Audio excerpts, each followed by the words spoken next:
icyo gihe bumvikanye miliyoni 13 bamwemerera n'inzu yo kubamo ndetse n'umushahara. APR bamwe mu bayobozi batiraga ibyo byakunda, amafaranga ni menshi, undi nawe nyine arabihora. Ariko impamvu Pichu asa nkaho adashishikajwe no kugaruka mu ikipe ya APR nuko Pichu icyo gihe yumvikanye n'ikipe ya APR ndetse arayisinyira, ariko ababwira ko atazaza mu myitozo amafaranga atarajya kuri konti.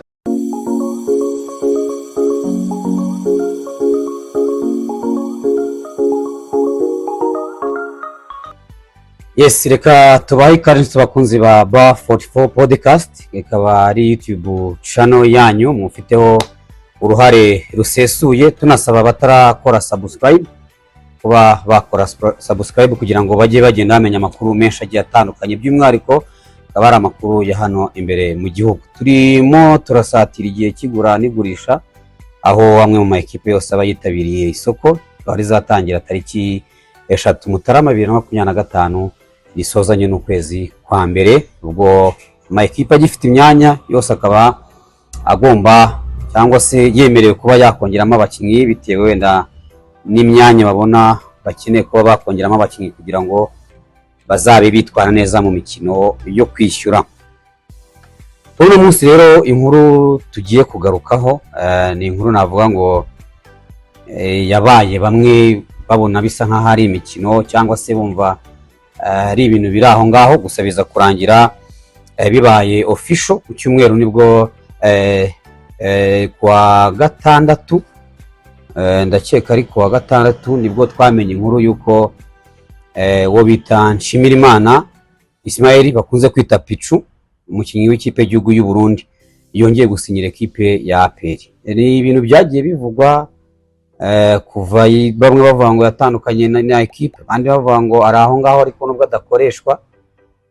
Ubwo rero tugiye kugaruka ku bihe navuga ngo byaranze no transfer kugira aho Pichu wari wamaze gutandukana n'ikipe ya APR yongeye kugaruka, akaba umwe mu bakinnyi bayo bagomba gukoreshwa mu mikino yo kwishyura ndetse n'imikino ibanziriza iya nyuma ya Fazare. Ubwo n'umukino bazashyiramo na Musanze tariki 4 z'ukwezi kwa mbere 2025.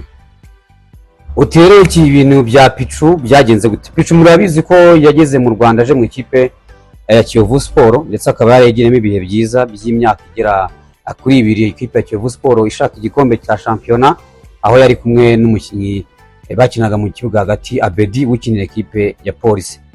Uyu musore rero mu ntangiriro z'umwaka w'imikino 2023-2024 abenshi barabyibuka nibwo ekipe ya APR yaje kuba imusinyisha. Uyu musore akaba yarasinye igihe kigera ku myaka 2, aho yaraguzwe miliyoni zisaga 40 z'amanyarwanda. Amafaranga we ku giti cye yabonaga ko ari menshi kuko na amafaranga ayavunjije mu marundi yabaye amafaranga menshi ku buryo ushaka no mu mujyi Bujumbura wagura mu kibanza nta kibazo, we yari amafaranga amunyuze. Umwe mu bakinnyi baguzwe mu ba mbere kuko we na n'umusore Danindi Kumana nawe w'umurundi nibo bakinnyi babiri APR yaguze bwa mbere, baza kuba batangira pre-season, ariko icyo navuga ngo iminota mu kibuga ntibyagenda neza kuri abakinnyi babiri. Ariko ubwo turi kuri Pichu, nawe ubona ko mu kibuga nka nimero 6 nkuko arasanzwe akina mu ikipe ya Kiyovu Sport ntabwo umwanya uhagije yaje kubona, ndetse byatumye atakaza n'umwanya muri ekipe y'igihugu y'u Burundi kuko yatakaje umwanya, ahubwo uwo bita Majaliwa abari gutangira kwinjira mu kibuga muri ekipe y'igihugu y'u Burundi, nubwo nawo mwanya yataje kuba awutindana. Pichu rero shampiyona yarabaye bisanzwe nk'uko umuntu yakicara, biba ngombwa ko shampiyona indirangira, ariko uko yatekerezaga ako agiye mu ikipe ya APR nuko yarebaga Bedi mugenzi we yakinaga mu ikipe ya Polisi, yabonaga ari ibintu bihabanye cyane, ndetse kugeraho yatangiye kwifuza kuva mu ikipe ya APR. Ino shampiyona umwaka we wa kabiri yari yinjiyemo, ubwo ni shampiyona ya 2024-2025 iyi ngiyi turimo igeze ku munsi wa 14 itangira. Nabwo yabonye we yavuga ati buriya kuva ari Forge nshobora kuba wenda ari umuntu tutahuje, aravuga ati wenda kuri Darikonovic ubwo bahinduye umutoza nshobora kuba nabona umwanya wo gukina, gusa still nabwo byongera kugenda uko kuri Darikonovic ntiyabona umwanya. Pichu yaje gutangira gahunda yo gusaba kuba yatandukana n'ikipe ya APR, ndetse ikipe ya APR itangira ibyanga, ndakababwira ati ngewe nta mafaranga ndi bubake naki, mwandeka ngewe nkikomereza nkajya kwishakira ikipe ahandi mukamara release leta. Tariki 24 z'ukwezi kwa 23 z'ukwezi kwa munani nibwo ikipe ya APR yahaye release leta Pichu, bumvikana ko nta kintu cy'amafaranga bari bumuhe, ubwo nyine nkuko ashaka kugenda ari bugenda, nawe arabyemera ko Pichu impamvu nyamukuru wevuga ko amafaranga yaguzwe yari amaze guhembwa atari umukinnyi wo kwicara, ahubwo biri gutuma no mu ikipe y'igihugu y'u Burundi atabona umwanya kandi ari umukinnyi uri mu myaka yo gukina. Birangira ikipe ya APR nta mafaranga yigize imuha yo gutandukana nawe kuko ariwe wari ubyisabiye. Icyo gihe yatangiye kuvugana n'andi ma equipe amaze kubona release leta, atangira kuvugana n'andi ma equipe, harimo equipe yo mu Barabu mu gihugu cya Tunisia yagombaga kujyamo muri uko kwa mbere, ariko birangira iyo equipe nayo FIFA ihanye mu kutagura abakinnyi kubera kutishyura abakinnyi bari barasinyishije bwa mbere. Icyo gihe rero yakomeje kwicara, rimwe na rimwe akaba ari mu Rwanda akora imyitozo ku giti cye. Ejo bundi rero reka habe igisa nk'inkundura, ndetse navuga ko byarangiye bamwe mu bayobozi ba equipe ya APR, ubuyobozi bw'ikipe ya APR buhinduwe. Bamwe mu bakinnyi hari batandukanye n'ino equipe, hari abo bari baguzwe navuga ngo bashaka kuba batandukana n'ino equipe nk'uko mugenda mubyumva bitewe n'umusaruro bafite. Bamwe bavuga ko ari umusaruro udahagije mu kibuga, baza kuba ubuyobozi busa nk'ubukora, ubuyobozi bwari bugiyeho bushya busa nk'ubukora evaluation, bureba bamwe mu bakinnyi batandukanye na equipe n'abaguzwe babona ko batabafite muri gahunda. Muri icyo gihe nibwo ubuyobozi bushya bw'ikipe ya APR bwaje kongera kuvugisha Nshimirimana Ismael Pichu, bamubwira ko agomba kugaruka muri equipe akaza agakina bisanzwe. Pichu aravuga ati ntabwo byakunda kuko haratandukanye, nge nagaruka mu ikipe ya APR nk'umuntu uguzwe bundi bushya ugomba kuza muri equipe. Abayobozi bamwe bati ntabwo byumvikana, ntabwo akongera kugurwa umukinnyi wacu. Aravuga ati nge mbampaye release leta, ubu nemere kuba najya gukina aho nshaka hose. Icyo gihe ubuyobozi bwa APR bwamusabye ko yaza, bakamuhereza installation y'amezi 2 akinjira mu kibuga. Aravuga ati ntabwo byakunda, ahubwo Pichu aca ikipe ya APR miliyoni 17 ku mezi 6. Aho ngaho ibintu byaturutse. Pichu yavuga ko niba ikipe mu myaka 2 yamuguze miliyoni 40, niba ishaka ko yongera kugaruka bamuye nibura miliyoni 17 kugira ngo yongere agaruke mu ikipe ya APR.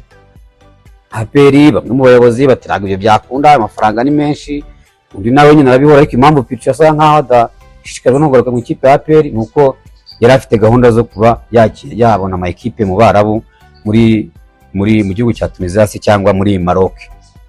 Nyuma yaho ubuyobozi bwa APR bwongera kumutumaho, we na Pichu bahuriza kuri miliyoni 13.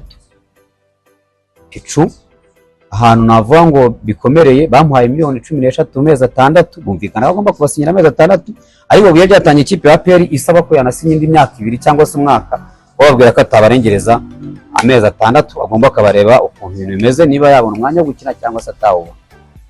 Icyo gihe bumvikanye miliyoni 13, bamwemerera n'inzu yo kubamo ndetse n'umushahara w'ibihumbi 4,500 y'amadolari.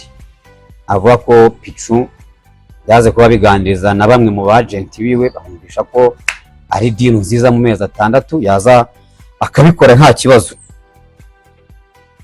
Pichu icyo gihe yumvikanye n'ikipe ya APR ndetse arayisinyira, ariko ababwira ko atazaza mu myitozo amafaranga atarajya kuri konti.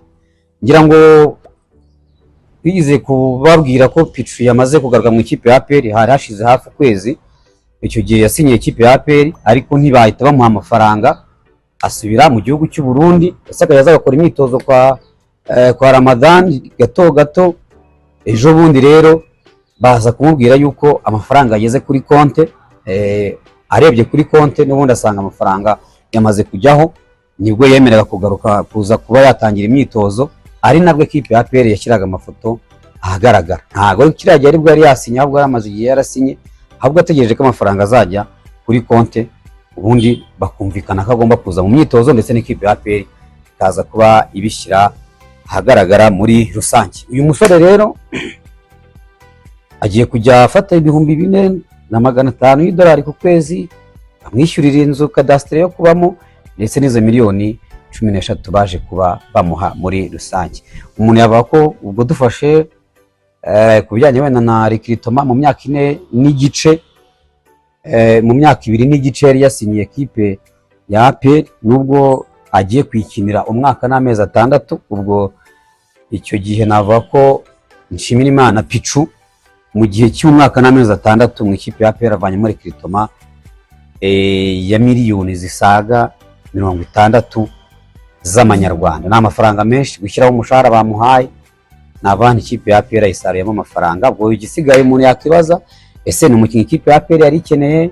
Ese azongera yicare, azajya mu kibuga se nk'umuntu waruguzwe yizewe?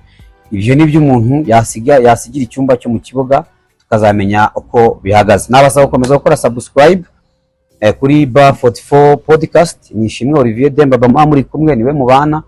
Ubwo ku munsi w'ejo tuzagaruka ku kibazo cya Majaliwa muri Rayon Sport, nawe bitoroshye Rayon Sport itabigendamo neza, bishobora kuba biza kuba ikibazo. Reka tubashimire cyane, tunabasaba gukora subscribe, share ndetse na comment.